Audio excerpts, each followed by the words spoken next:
Hi friends, అందరు ఎలా ఉన్నారు? బాగున్నారా? ఈరోజు మాదైతే స్పెషల్ క్యారెట్ హల్వా. మీదేమో కామెంట్లోనైతే చెప్పండి.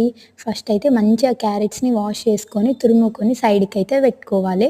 నెక్స్ట్ అయితే ఒక పెనం పెట్టుకొని పెనంలో మంచిగా నెయ్యి అయితే వేసుకోవాలి. మంచిగా మా ఇంట్లోనైతే ఆవు నెయ్యి ఉండే, అయితే ఆవు నెయ్యి అయితే వేసుకున్నాం.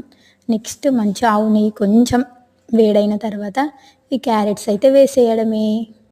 ఈ క్యారెట్స్ వేసిన తర్వాత బాగా కలుపుకోవాలి. మనమైతే గంజునైతే అస్సలు మాడనీయద్దు, అంటే పెనంనైతే మాడనీయకుండా చూసుకోవాలి. ఈ క్యారెట్స్ని అయితే ఇంత కలిపితే మనకు అంతనైతే టేస్ట్ వస్తుంది. చూసిండ్రు కదా, మంచిగా ఈ కన్సిస్టెన్సీ వచ్చిన తర్వాత షుగర్ అయితే వేసుకోవాలి. మనకి ఎంత పడుతుందో అంతే షుగర్ వేసుకోవాలి. ఎక్కువ తక్కువ అయితే టేస్ట్ అయితే వెళ్ళిపోతుంది, మంచిగానైతే రాదు. నెక్స్ట్ మీ ఇంట్లో డ్రై ఫ్రూట్స్ ఉంటే డ్రై ఫ్రూట్స్ కూడా యాడ్ చేసుకోవచ్చు.